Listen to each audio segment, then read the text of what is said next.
नमस्कार आप सभी को, स्वागत है आपका हमारे इस प्लेटफ़ॉर्म पर। ग्राम पंचायत अधिकारी की आज की इस क्लास में हम लोग शुरू करेंगे क्वेश्चन नंबर 1 से और इसमें हम लोग योजनाएँ भी देखेंगे और साथ ही स्ट्रैटेजी के भी देखेंगे। इससे पहले मैं शुरू करूँ, मैं आपको बता दूँ कि आपने अगर हमारे मॉक टेस्ट की सीरीज़ को जॉइन नहीं किया है, तो आप हमारे ऐप को इंस्टॉल कर सकते हो। वहाँ से मॉक टेस्ट को पेड बैच में जाके आप उसको जॉइन कर सकते हो। आज जब ये वीडियो आपको मिलेगा, तो उससे पहले मॉक टेस्ट नंबर 5वाँ आपको मिल चुका होगा। इसको अटेम्प्ट करिए, आप डाउनलोड भी कर सकते हो, प्रिंट भी निकलवा सकते हो। ठीक है? और फिर कल से इसी का मैं पूरा डिस्कशन करूँगा। जो योजनाएँ हैं 20 नंबर की, कंप्यूटर है, उत्तर प्रदेश सामान्य अध्ययन है, चाहे वो पंचायत सिटीज़न चार्टर के क्वेश्चन्स हों, जो भी क्वेश्चन आता है उसी के आधार पर इसमें कंप्लीट लगभग रिवीजन आपका हो जाता है। तो इसको एक बार ज़रूर जॉइन करिए, इसमें नए-नए प्रश्नों से आपका परिचय होगा। क्वेश्चन नंबर 1 पे देखो, पहले में कह रहा है कि उत्तर प्रदेश ग्रामीण आयुर्विज्ञान एवं अनुसंधान संस्थान ये कहाँ पर है? उत्तर प्रदेश ग्रामीण आयुर्विज्ञान एवं अनुसंधान संस्थान ये सैफई इटावा में है। दरअसल 2016 से पहले ये संस्थान था, 2016 में इसको विश्वविद्यालय का दर्जा दे दिया गया है। तो अब ये विश्वविद्यालय हो गया है। इसका सही उत्तर होगा पहला। दूसरे में आओ, कह रहा है कि लोहिया ग्रामीण आवास योजना किस राज्य की एक योजना है? तो लोहिया ग्रामीण आवास योजना ये कहाँ की योजना है? आप बताओगे ये है उत्तर प्रदेश की। अब इस योजना के पास आओ, लोहिया ग्रामीण आवास योजना, लोहिया ग्रामीण आवास योजना, ठीक है? लोहिया ग्रामीण आवास योजना, सबसे पहले इसमें 3-4 बातें स्ट्रैटेजी के टाइप की हैं, जो आपको याद रखना है कि इसका शुभारंभ कब हुआ?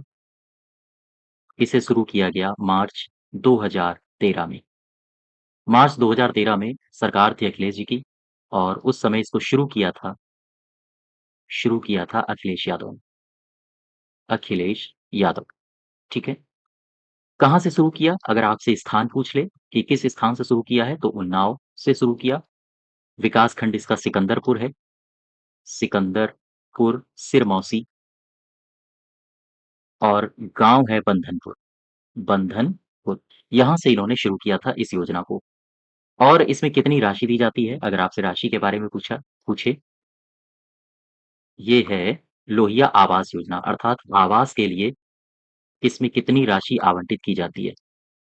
तो आप क्या बताओगे? 1.6 लाख रुपए दिए जाते थे, लेकिन फिर इसको बढ़ा के कर दिया गया 2.75 लाख रुपए, ठीक है? इसके बाद फिर 2014 में फिर से इसको बढ़ाया गया, 2014 से इसमें दिए जाने लगे 3.05 लाख रुपए। ये जो आप इसमें देख रहे हो बढ़ोतरी, ये मात्र 30,000 की बढ़ोतरी है। यहाँ से यहाँ तक 30,000 ही तो बढ़े हैं, 30,000 रुपए बढ़ाए गए। ये काहे बढ़ाए गए, क्यों बढ़ाए गए? तो ये बढ़ाए गए थे दरअसल घरों में सोलर सिस्टम लगाने के लिए, लाइट, पंखे की व्यवस्था करने के लिए, आदि सहायता के लिए ये 30,000 रुपए बढ़ा दिए गए थे। तो ये राशि है जो आपको याद रखनी है, ठीक है? वापस आओ ज़रा, लोहिया ग्रामीण आवास योजना ये किस राज्य की योजना है? ये है उत्तर प्रदेश की। नेक्स्ट देखो, तीसरे में कह रहा है कि MGNREGA, MGNREGA यानी ये हो गया मनरेगा, मनरेगा। MG मतलब महात्मा गांधी और NREGA यानी कि नरेगा, महात्मा गांधी नरेगा। तो मनरेगा के अंतर्गत सामग्री संगठक के मामले में केंद्र और राज्य सरकारों के द्वारा किए गए निधिकरण का अनुपात क्या है? यानी कि सेंटर और स्टेट इनका रेशियो क्या है? किस मसले पर रेशियो पूछ रहा है? तो ये मसला देखो, कह रहा है सामग्री संगठक के मामले में, ठीक है? तो सबसे पहले आप मनरेगा को देखो। सबसे पहले आप देखो मनरेगा के बारे में। मनरेगा,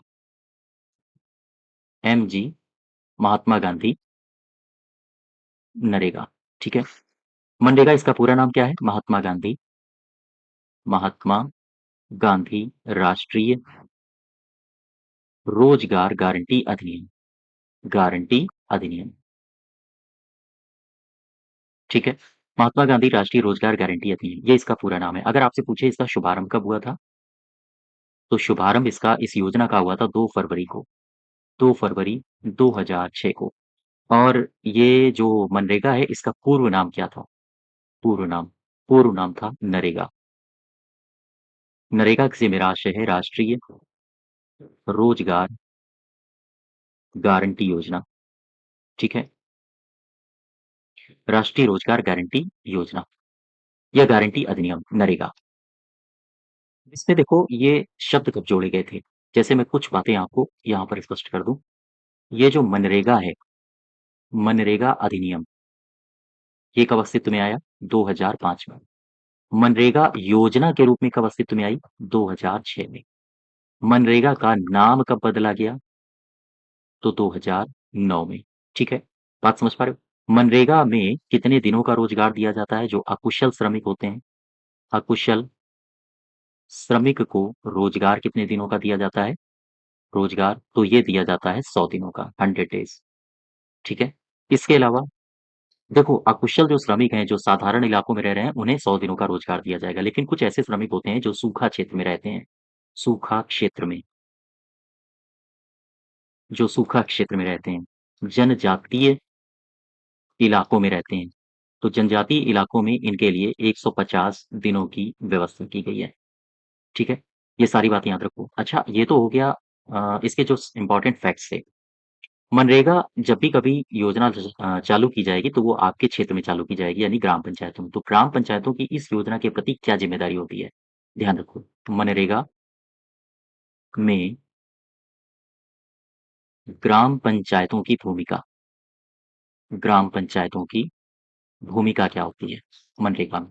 तो 2-3 बातें हैं जो आपको पता होनी चाहिए, जैसे पंजीकरण करना, पंजीकरण और जॉब कार्ड जारी करना, ठीक है? कार्य का आवंटन करना, कार्य का आवंटन करना। इसके अलावा मज़दूरी भुगतान करना, मज़दूरी भुगतान करना और साथ ही साथ इसके रिकॉर्ड अपने पास रखना, रिकॉर्ड रखना। इसके अलावा अगर कोई व्यक्ति आता है और वो आवेदन जमा कर दे, आवेदन कर दे, ठीक है? कि हमें भई काम चाहिए, या फिर आप पंजीकरण भी कह सकते हो, पंजीकरण कर दे। तो पंचायत की ज़िम्मेदारी होगी कि जैसे उसने पंजीकरण किया है, तो उसके 15 दिनों के अंदर-अंदर 15 डेज़ के भीतर उसे रोज़गार दे, उसे रोज़गार दे। ये बात समझ पा रहे हो? मनरेगा में ग्राम पंचायतों की क्या भूमिका होती है? तो सीधी-सी बात आप याद रखोगे, पंजीकरण कार्ड, पंजीकरण या फिर जॉब कार्ड जारी करना, कार्य का आवंटन करना, मज़दूरी भुगतान रिकॉर्ड रखना उसका, और अगर कोई व्यक्ति आवेदन कर देता है, पंजीकरण कर देता है, तो फिर ज़िम्मेदारी बन जाती है ग्राम पंचायत की 15 दिन के अंदर-अंदर उसको रोज़गार दें। ठीक है? इसमें एक बात और याद रखो, मनरेगा के अंतर्गत जो आर्थिक बोझ होता है, वो कौन निर्वाह करता है? मनरेगा के अंतर्गत आर्थिक बँटवारा, पैसों का बँटवारा कैसे होता है? देखो, मनरेगा के अंतर्गत आर्थिक बँटवारा, दरअसल ये जो आर्थिक बँटवारा है, ये कुल 3 क्षेत्रों में आर्थिक बँटवारा होता है। इसके लिए कुल 3 क्षेत्र निर्धारित किए गए हैं। 3 क्षेत्रों पर धन व्यय किया जाता है, धन व्यय होता है, ठीक है? ये 3 क्षेत्र कौन-कौन से हैं? एक क्षेत्र और केंद्र और राज्य के मध्य कितना वित्त आवंटित होता है, ये देखो। क्षेत्र जैसे मैं यहाँ पर लिखता हूँ, श्रमिकों की मज़दूरी, जस्ट वेट मैं यहाँ से शुरू करता हूँ। क्षेत्र कौन-कौन से हैं? और बँटवारा, केंद्र और राज्य के मध्य वित्त का बँटवारा। देखो, सबसे पहला श्रमिकों की मज़दूरी के संबंध में, श्रमिकों की मज़दूरी। अच्छा, श्रमिकों की जो मज़दूरी होगी, वो 3 भागों में कैटेगराइज़ होती है। या तो श्रमिक अकुशल होगा, ठीक है? अकुशल का मतलब केवल और केवल लेबरी करने वाले, जिनके पास स्किल नहीं होती है, जिनके पास शारीरिक ताकत होती है, उनसे कुछ भी काम करवा लो। या तो फिर अर्धकुशल होगा, थोड़ी बहुत कुशलता है उसमें, अर्धकुशल, या तो फिर वो मज़दूर कुशल होगा, ठीक है? तो ये योजना कहती है कि जो अकुशल मज़दूर हैं, उनका जो फंडिंग पैटर्न है या फिर हम कहें आर्थिक बोझ है, वो 100% केंद्र सरकार उठाएगी, और जो अर्धकुशल और कुशल हैं, उनमें 75:25 का रेशियो रहेगा। यानी 75% केंद्र सरकार और 25% राज्य सरकार। वापस आओ अपने क्वेश्चन में, ये नहीं पूछा है, यहाँ पर सामग्री संघटक के मामले में पूछा है। फिर से आओ देखो, इसमें सामग्री की लागत का देखो, ये दूसरा है। सामग्री की लागत का बोझ कैसे ये लोग वहन करते हैं? तो केंद्र और राज्य के मध्य इसका बँटवारा कैसे होता है? इसका बँटवारा होता है 75% इज़ टू 25%, ठीक है? तो इस क्वेश्चन का आप आपसे यही पूछा गया है कि सामग्री संघटक के मामले में केंद्र और राज्य सरकारों के द्वारा किए गए निधिकरण का अनुपात क्या होगा? आप बताओगे 75-25 होगा। 75:25। अब एक और याद रखना, प्रशासनिक लागत, ये 3 मैंने बताए थे क्षेत्र। प्रशासनिक लागत का ये कितना वहन करती है केंद्र सरकार? तो आप बताओगे 6%। ये केंद्र सरकार वहन करती है। तो ये 3 क्षेत्र याद रखो। श्रमिकों की मज़दूरी के मामले में अगर आपसे पूछे अकुशल श्रमिकों को टोटल जो वहन होता है खर्चा, वो टोटल केंद्र सरकार के द्वारा होता है पूरा। वहीं अर्धकुशल और कुशल के मामले में थोड़ा-सा लचीलापन है, 75 और 25 का रेशियो है। सामग्री की लागत के बारे में अगर पूछा जाए तो 75-25 का है और प्रशासनिक व्यय केवल और केवल 6% केंद्र वहन करता है। वापस आ जाओ, इसका सही उत्तर होगा हाँ, तीसरा, ठीक है? अब मनरेगा में उत्तर प्रदेश की स्थिति मैं बताता हूँ आपको। उत्तर प्रदेश की स्थिति, उत्तर प्रदेश की स्थिति कहाँ पर? मनरेगा में, ठीक है? उत्तर प्रदेश की स्थिति में 2023-2024 को याद रखो। 2023-24 में अगर मैं आपसे पूछूँ कि 2023-24 में इस योजना के अंतर्गत जो मनरेगा योजना चलाई जा रही है, इसके अंतर्गत कितने मानव दिवस सृजित किए गए थे? तो 2023-24 में उत्तर प्रदेश में इस योजना के अंतर्गत मानव दिवस मानव दिवस कितने सृजित किए गए थे? ये मैं कई बार आपको बता चुका हूँ, भूलना नहीं है। बार-बार बताने का केवल एक ही मकसद है, आप भूलें ना। उत्तर प्रदेश की स्थिति 2023-24 में मानव दिवस कितने सृजित किए गए थे इस योजना के अंतर्गत? आप बताओगे 28 करोड़ 68 लाख, 28 करोड़ 68 लाख। वहीं इसमें कितने श्रमिक लाभान्वित हुए थे? अगर ये पूछ ले 2023-24 में कितने श्रमिक थे जिनको रोजगार प्राप्त हुआ था? अगर ये आपसे पूछ ले तो आप क्या बताओगे? 75 लाख 24 हजार। 75 लाख 24 हजार ऐसे श्रमिक थे जिनको रोजगार प्राप्त हुआ था 2023-24 में। ये सरकार ने आंकड़े जारी किए हैं। अब आ जाओ 2024-25 की बात कर लो। बजट 2024-25 में कितने उत्तर प्रदेश सरकार ने मनरेगा के अंतर्गत मानव दिवसों को सृजित करने का लक्ष्य रखा है? कितने मानव दिवसों को सृजित करने का लक्ष्य रखा है? तो आप बताओगे 33 करोड़। 33 करोड़ मानव दिवसों को सृजित करने का लक्ष्य रखा है। ठीक है? इसके बाद 2024-25 में चूँकि बजट ही आया है, तो बजट में कितना रुपया आवंटित किया गया है मनरेगा के अंतर्गत? आप बताओगे 50-60 करोड़ रुपए। ठीक है?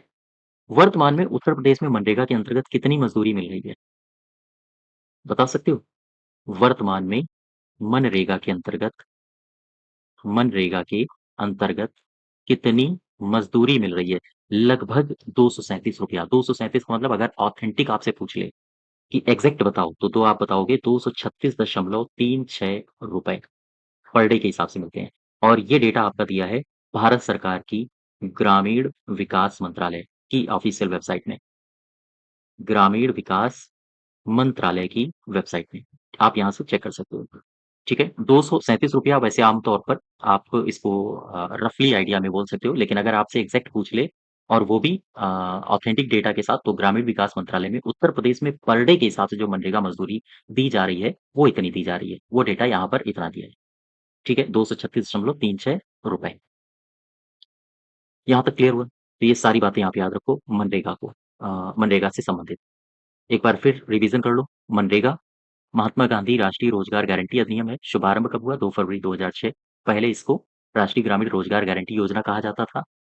मनरेगा अधिनियम 2005 से संबंधित है। 2006 में ये योजना के रूप में इसको पेश किया गया। 2009 में इसका नाम बदला गया, नरेगा से मनरेगा किया गया। अकुशल श्रमिक को जो रोजगार दिया जाता है, वो दिया जाता है 100 दिनों का, लेकिन सूखा और जनजातीय क्षेत्र के इलाकों के लिए 150 दिनों का प्रावधान है।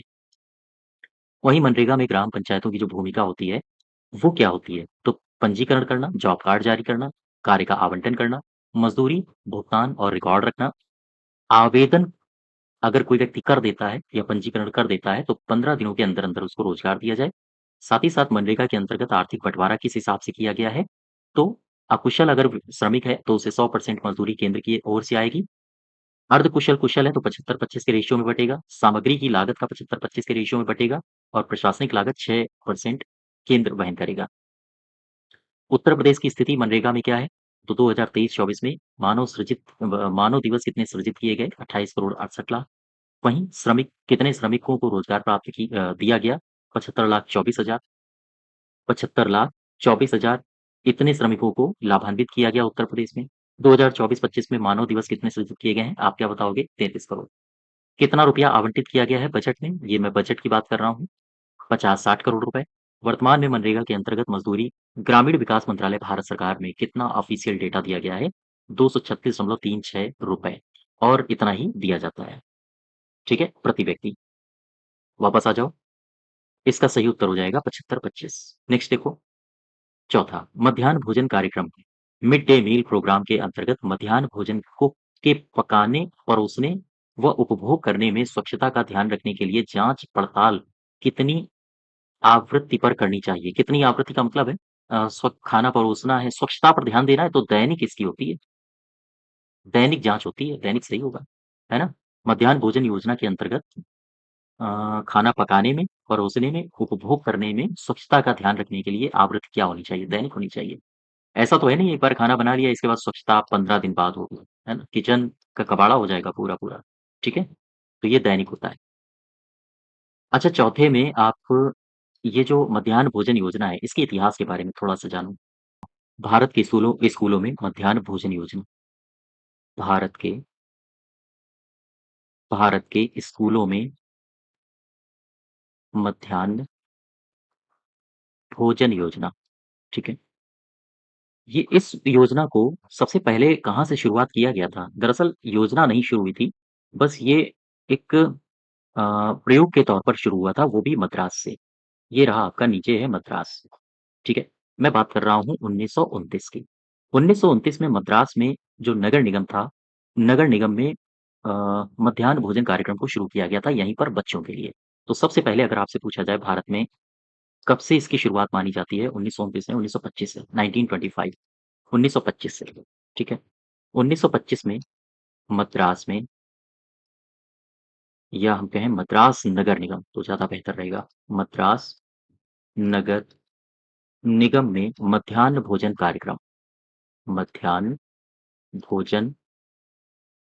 कार्यक्रम को शुरू किया गया, ठीक है? किसके लिए शुरू किया गया था? ये शुरू किया गया था बच्चों के लिए। इसके बाद आज़ादी के बाद लगभग वही 1980 के दशक में इसको 3 राज्यों में और विस्तारित किया गया। इसको 3 राज्यों में और विस्तारित किया गया। ये राज्य कौन-कौन से थे? एक तो था आपका गुजरात, यहाँ पर है, गुजरात। दूसरा था, ये रहा आपका तमिलनाडु और ये रहा केरल। तमिलनाडु और केरल, तमिलनाडु और ये रहा केरल।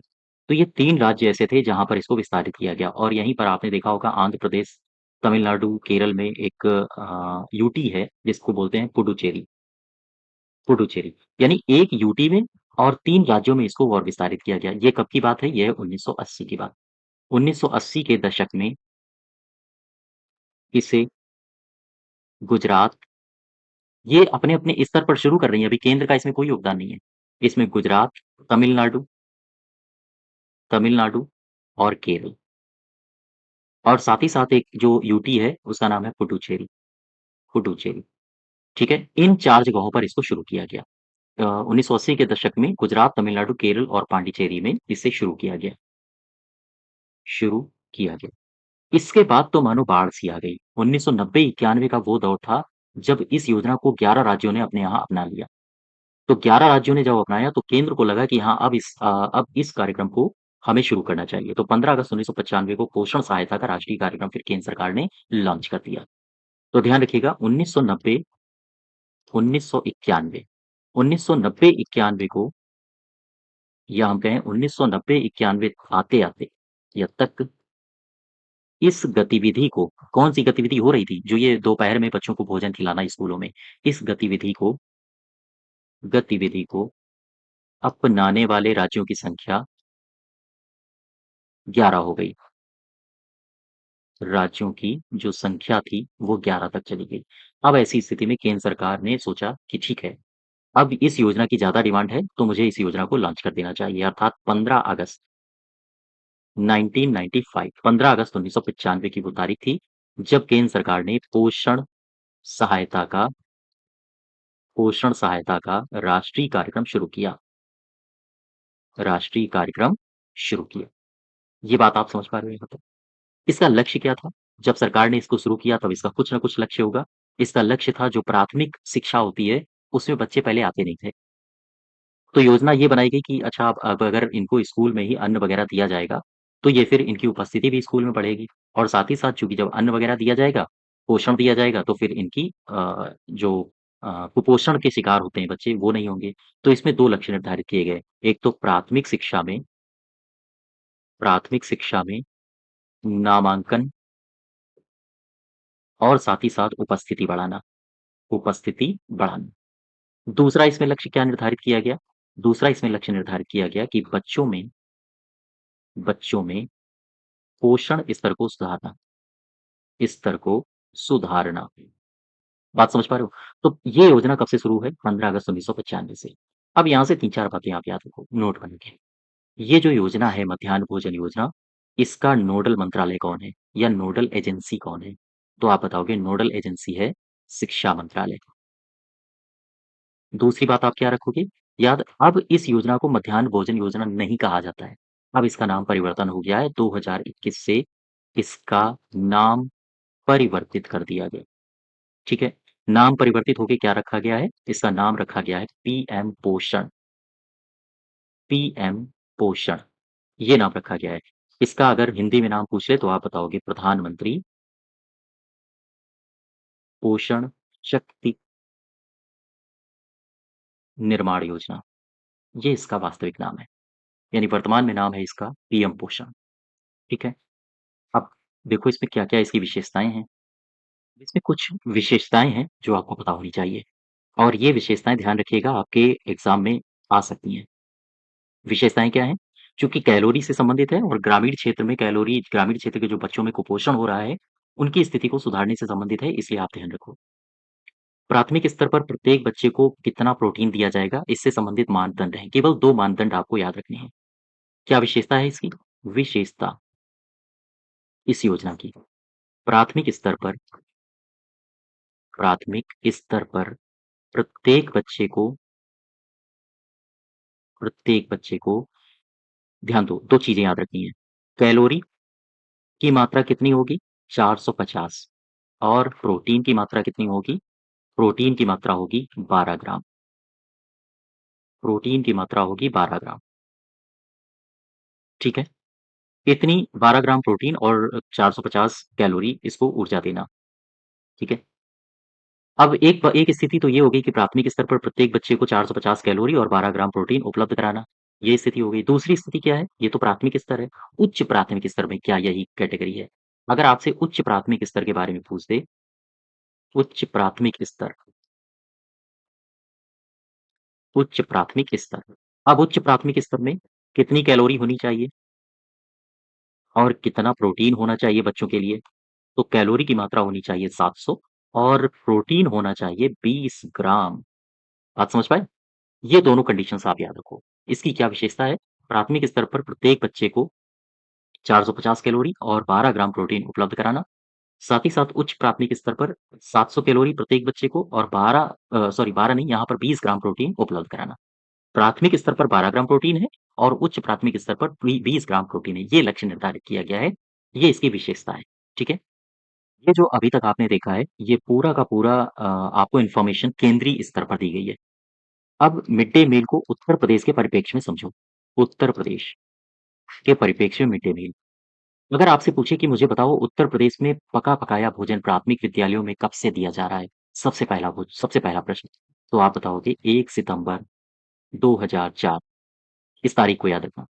1 सितंबर 2004 ये वो तारीख है, इसी तारीख से पका-पकाया भोजन अ, हमारे उत्तर प्रदेश के प्राथमिक विद्यालयों में दिया जा रहा है। प्राथमिक विद्यालयों में दिया जा रहा। ठीक है? 1 सितंबर सन 2004 से।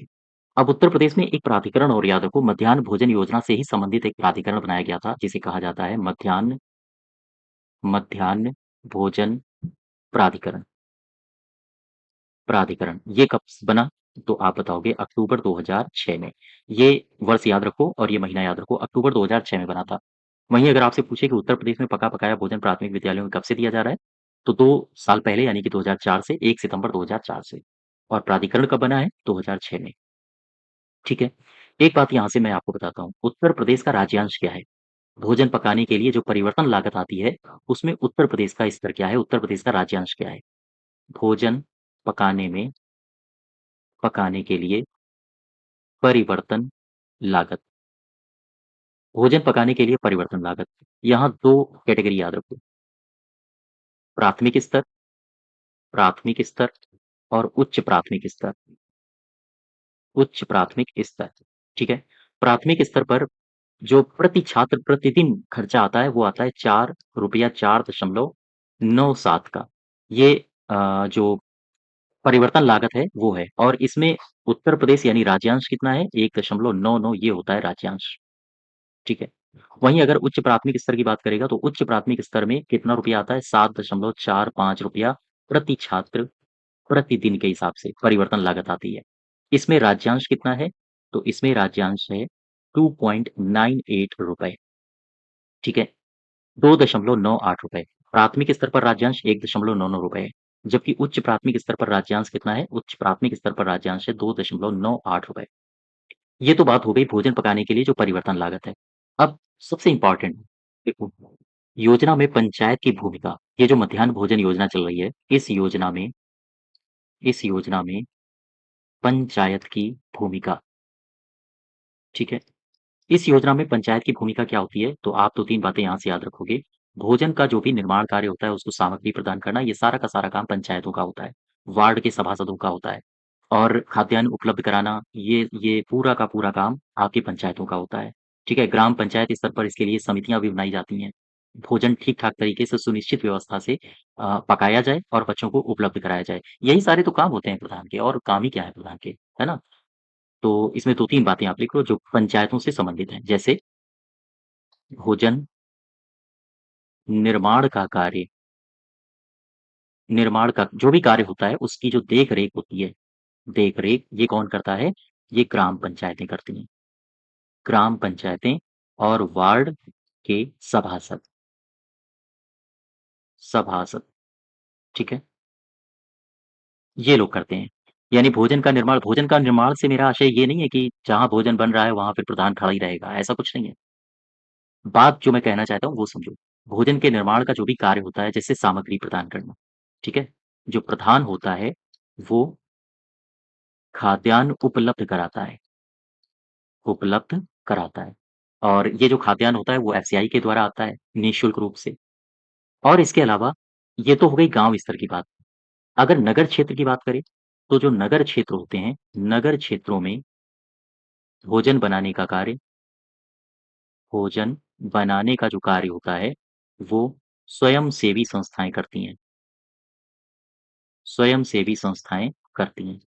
अब इसके बाद एक बात और समझो, विद्यालय में पका-पकाया भोजन मिले, ये सुनिश्चित करने के लिए नगर क्षेत्र में भी समितियाँ बनाई जाती हैं और ग्राम क्षेत्र में भी समितियाँ बनाई जाती हैं। तो एक बात यहाँ से याद रखो, विद्यालय में विद्यालय में पके-पकाए भोजन की व्यवस्था हो, भोजन की व्यवस्था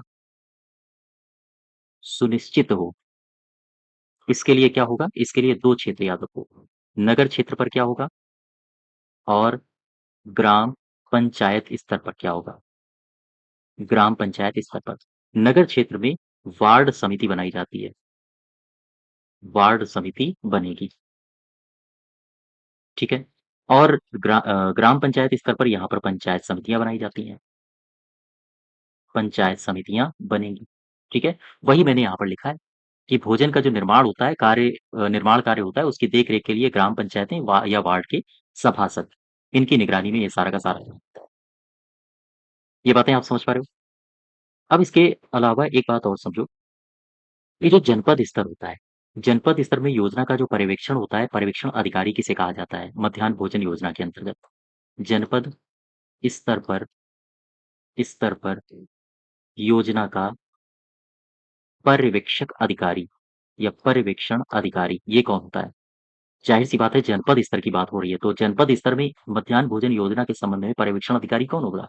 ये होगा जिलाधिकारी, ठीक है? ये जिलाधिकारी होता है। 2016 में एक शासनादेश आया था और 2016 में शासनादेश ये आया था कि जो बच्चे होते हैं खाना ना खाने आते हैं स्कूलों में और स्कूलों में पढ़ते भी हैं, तो वो अपने बर्तन वगैरह कुछ नहीं लाएँगे। तो जो थाली और ग्लास की व्यवस्था थी वो स्कूलों में ही कर दी गई थी। उत्तर प्रदेश में 2016 में इसके लिए शासनादेश निकला था। तो ख़ैर आप ये सारी बातें मत याद रखो। मध्याह्न भोजन योजना में मैं फिर से आपको बता दूँ वो बातें जो आपको याद रखनी चाहिए। देखो, मध्याह्न भोजन योजना, भारत के स्कूलों में जो मध्याह्न भोजन योजना है इसकी शुरुआत 1925 में हुई थी। कहाँ से? मद्रास से। ये क्रियाकलाप शुरू हुआ था मद्रास से। देखते ही देखते जब ये मद्रास से क्रियाकलाप शुरू हुआ तो 3 राज्यों ने इसको और अपनाया, पांडिचेरी ने भी लगभग स्वतंत्रता के बाद यानी 1980 80 के दशक से इसको अपनाया। इसके अलावा 1990-91 देखते-देखते अपने भारत में राज्यों की होड़ सी लग गई। वो इस क्रियाकलाप को अपनाने में वो भी पीछे नहीं रहे। लिहाजा केंद्र सरकार को 15 अगस्त 1995 को इस योजना को लॉन्च कर दिया। केंद्र सरकार ने इस योजना को लॉन्च कर दिया। लक्ष्य क्या था केंद्र सरकार का?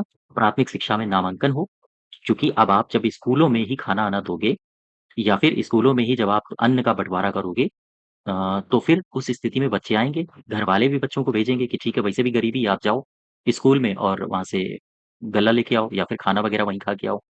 तो ऐसी स्थिति में प्राथमिक शिक्षा में नामांकन होगा, उपस्थिति बढ़ेगी और इसी बहाने बच्चे स्कूल में भी आएँगे। और दूसरा बच्चों में जो कुपोषण की समस्या है वो भी स्तर सुधरेगा।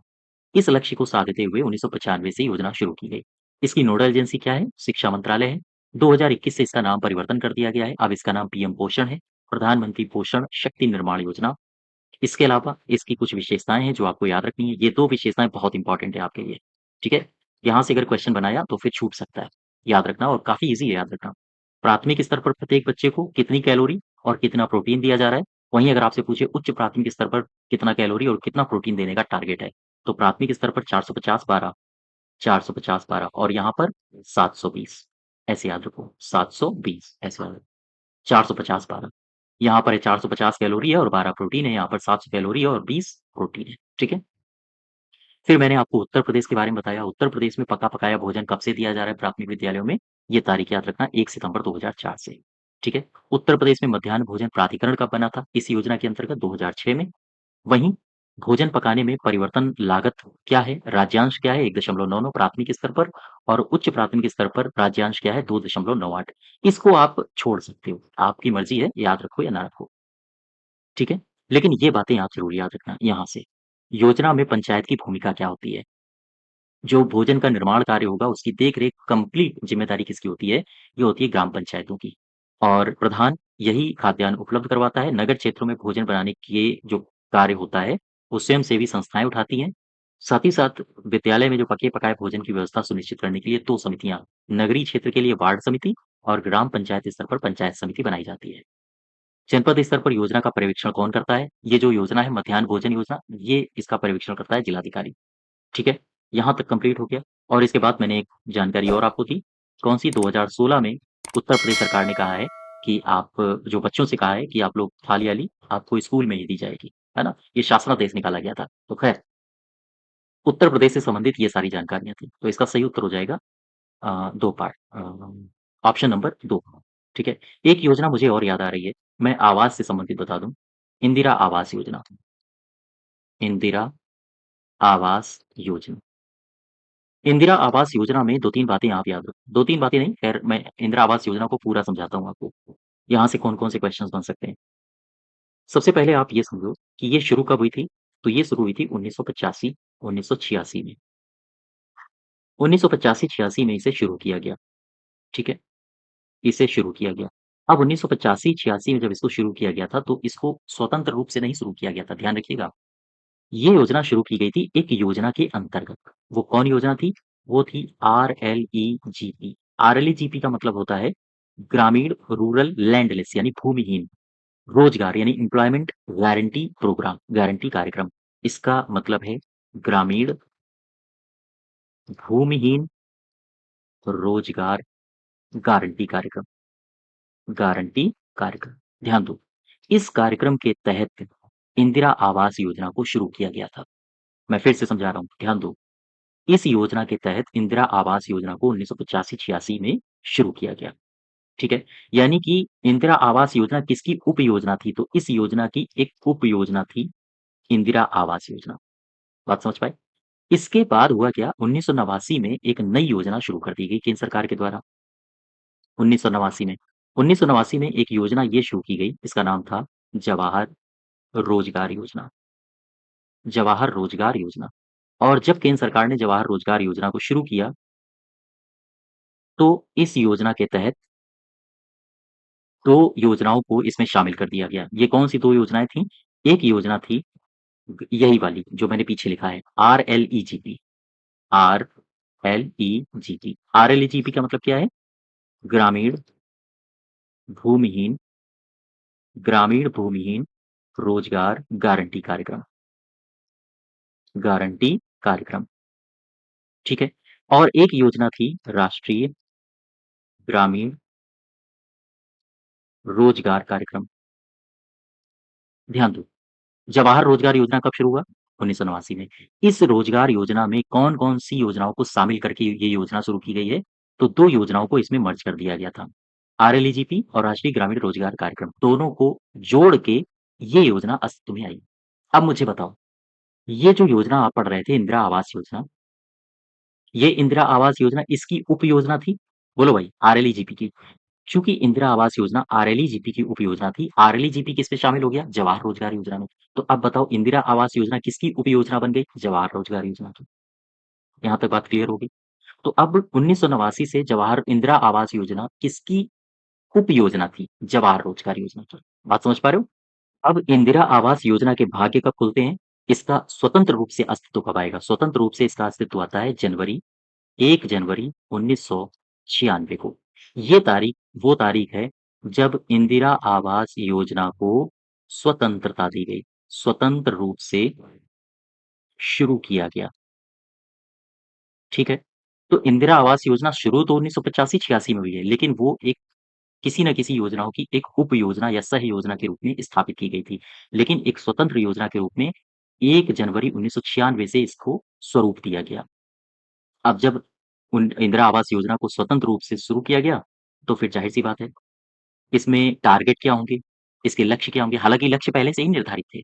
लक्ष्य क्या थे इसके? टारगेट जब इसको शुरू किया गया था, तो उसमें कहा गया था कि जो ग्रामीण क्षेत्र में बीपीएल श्रेणी के लोग हैं, खास तौर से एससी और एसटी, लेबर लेबर वर्ग, इन सबको आवास उपलब्ध कराना, ये इसका टारगेट था। इस योजना की एक खास बात और थी कि 1995-96 में इसको स्वतंत्र रूप मिला। इसके ठीक 1 साल पहले 1995-96 में इस योजना को विस्तारित किया गया था। इसमें एक्स सर्विसमैन और विधवाओं को भी जोड़ा गया था, विडोज़ को। तो ये भी याद रखो 1995-96 में 1996 में इ इंदिरा आवास योजना में एक्स सर्विसमैन एक्स सर्विसमैन और विधवाओं को जोड़ा गया। विधवाओं को जोड़ा गया। ठीक है? यहाँ पे बात समझ पा रहे हो? अच्छा, अब चूँकि ये आवास उपलब्ध कराता है इंदिरा आवास योजना, तो क्या मुझे बता सकते हो, इंदिरा आवास योजना के तहत जो आवास मिलेगा, उसका आकार क्या होगा? उसका आकार होता था 20 मीटर स्क्वायर। ये याद रखना, कई बार एग्ज़ाम में रिपीट हो चुका है। इंदिरा आवास योजना के तहत मिलने वाले आवास का आकार क्या था? 20 मीटर स्क्वायर। काम चलता रहा, सरकारें बदलती रहीं, सरकारें आती रहीं। लेकिन 2016 में एक सरकार बदली। हालाँकि 2014 में ही बदल गई थी, लेकिन सरकार ने एक नया कदम उठाया 1 अप्रैल 2016 को। 1 अप्रैल 2016 को जो इंदिरा आवास योजना थी, इंदिरा आवास योजना को प्रधानमंत्री आवास योजना ग्रामीण, ये नई योजना थी। इंदिरा आवास योजना को प्रधानमंत्री आवास योजना ग्रामीण में पुनर्गठित कर दिया गया। पुनर्गठित किया गया। ये बात आप समझ पाए? तारीख याद रखोगे? 1 अप्रैल 2016 को इंदिरा आवास योजना को प्रधानमंत्री आवास योजना ग्रामीण के अंतर्गत इसको पुनर्गठित कर दिया गया। अब कौन-सी योजना चल रही है? अब चल रही है ये योजना, प्रधानमंत्री आवास योजना ग्रामीण, पीएमएवाईजी, प्रधानमंत्री आवास योजना ग्रामीण। अब ज़रा इस योजना को समझो, प्रधानमंत्री आवास योजना ग्रामीण, ठीक है? ये योजना 2016 में अस्तित्व में आई। क्या है? लाभार्थी कौन बनेगा इसका? लाभार्थी बनेगा सबसे गरीब तबका, सबसे गरीब तबका। तो सबसे गरीब तबका का जो लाभार्थी होगा उसे आवास प्रदान करना, यही इसका मुख्य लक्ष्य था, ठीक है? अब क्वेश्चन ये उठता है कि मान लीजिए ये कोई लाभार्थी है, तो सरकार कैसे जानेगी कि ये लाभार्थी है? तो इसके 3 चरण हैं। लाभार्थी के चयन के 3 चरण हैं। कौन-कौन से 3 चरण हैं? आओ देखो। सबसे पहला चरण, इस लाभार्थी की सामाजिक आर्थिक जनगणना 2011 के आधार पर इसकी पहचान होगी। अर्थात आर्थिक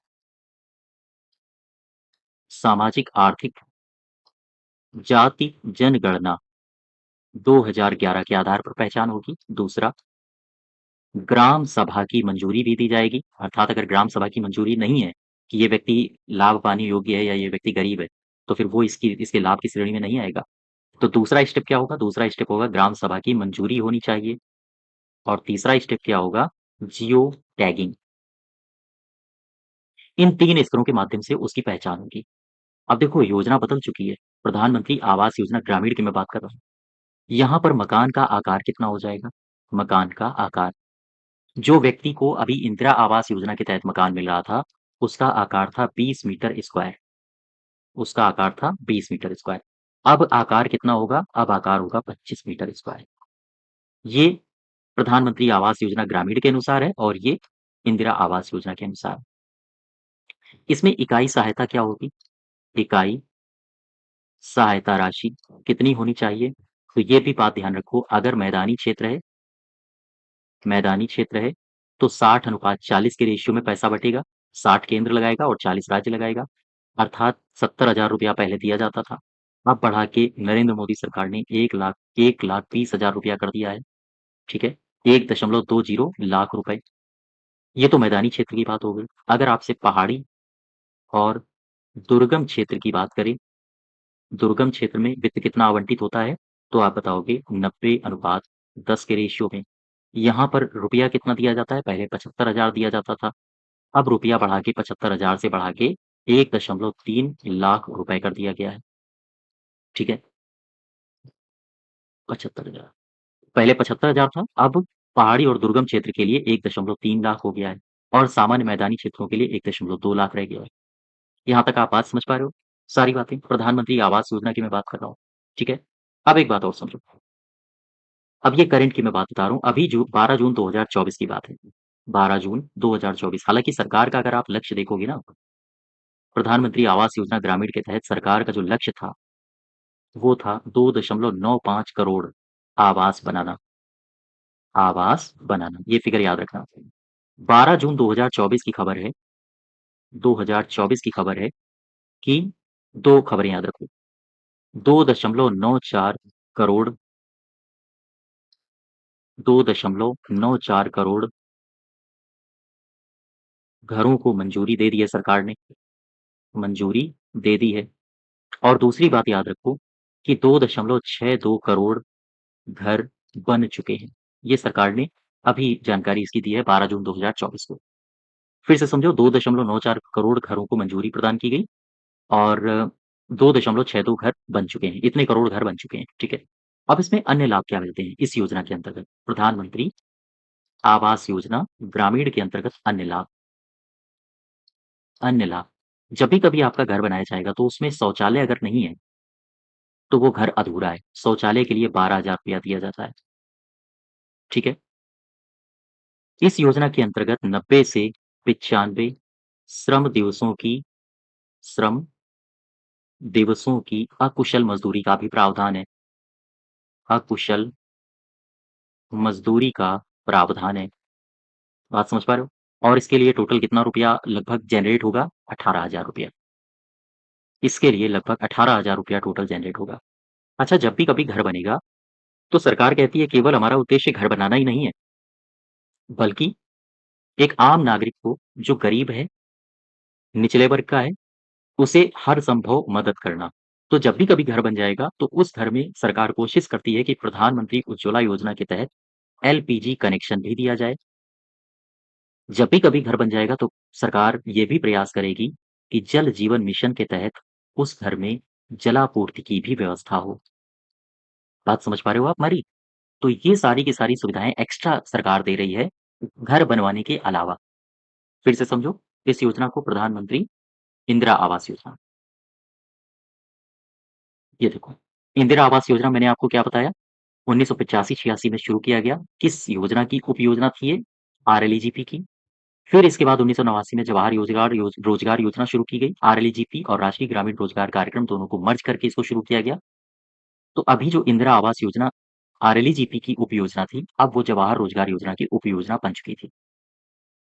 इंदिरा आवास योजना को स्वतंत्र अस्तित्व मिला था 1996 में और इसका टारगेट था ग्रामीण बीपीएल एससी/एसटी लेबर को आवास उपलब्ध कराना। 1995-96 की बात है, इंदिरा आवास योजना के अंतर्गत 1995-96 में इंदिरा आवास योजना के अंतर्गत एक्स सर्विसमैन को भी जोड़ा गया था, विधवा महिलाओं को भी जोड़ा गया था। साथ ही साथ इस इसका आकार मकान जब ये देती थी तो इसका आकार होता था मकान का 20 मीटर स्क्वायर। 1/4/2016 ये वो तारीख है जब इंदिरा आवास योजना को प्रधानमंत्री आवास योजना से जोड़ दिया गया और इसमें पुनर्गठित कर दिया गया। प्रधानमंत्री आवास योजना ग्रामीण को मैंने उठाया, 2016 में अस्तित्व में आई। लाभार्थी कौन है? सबसे गरीब तबका, उसे आवास उपलब्ध कराना, यही इसका लक्ष्य है। लाभार्थी के चयन के 3 चरण हैं, कौन-कौन से हैं? सामाजिक आर्थिक जाति जनगणना 2011 के द्वारा, ग्राम सभा की मंजूरी होनी चाहिए, जियो टैगिंग होना चाहिए। जब भी कभी प्रधानमंत्री आवास योजना ग्रामीण के तहत घर दिया जाएगा, तो 20 मीटर स्क्वायर की जगह 25 मीटर स्क्वायर उसका एरिया होगा। अगर मकान मैदानी क्षेत्र में बन रहा है, तो 60-40 का रेशियो होगा वित्त का, केंद्र और राज्य के मध्य। 70,000 रुपए पहले दिया जाता था, 1,20,000 रुपए बढ़ा के राशि कर दी है मकान बनाने के लिए। पहाड़ी दुर्गम क्षेत्रों में इस योजना के तहत राशि 1,30,000 कर दी गई है। सरकार का लक्ष्य था कि वो 2.95 करोड़ आवास आवास बनाए। 12 जून 2024 की हालिया की रिपोर्ट के अनुसार 2.94 करोड़ घरों को मंजूरी दे दी जा चुकी है और 2.62 करोड़ घर बनाए जा चुके हैं। ठीक है, 2024 तक। प्रधानमंत्री आवास योजना ग्रामीण के तहत अन्य लाभ क्या हैं? शौचालय के लिए 12,000 रुपए मिलेंगे। 90-95 जो श्रमिक दिवस हैं, वो अकुशल मज़दूरी के लिए उपलब्ध कराए जाएँगे, जिनसे लाभ लगभग 18,000 रुपए का होगा। केवल घर बना देना ही सरकार का लक्ष्य नहीं है, बल्कि सरकार ये भी चाहती है कि घर के साथ-साथ हम उसे स्वच्छ ईंधन भी उपलब्ध कराएँ ताकि वो बीमार ना पड़े वहाँ की गृहिणी और जल आपूर्ति की समस्या से भी उसे जल आपूर्ति की समस्या भी उसके परिवार में ना होने पाए। इसके लिए जल जीवन मिशन के तहत वहाँ जल पहुँचाया जाएगा। बात समझ पा रहे हो ये सारी बातें? तो ये सारी बातें हैं इंदिरा आवास योजना में और मध्याह्न भोजन योजना को भी मैंने आपको डिटेल में बता दिया। ठीक है? सारी बातें आप बार-बार रिवीज़न करो क्योंकि आपके पास अभी बहुत टाइम है और अगर आप लगातार इनका सबका रिवीज़न करते रहे तो ये सारी बातें आपके ज़हन में कहीं न कहीं रहेंगी। है ना? तो आज यहीं तक रखते हैं।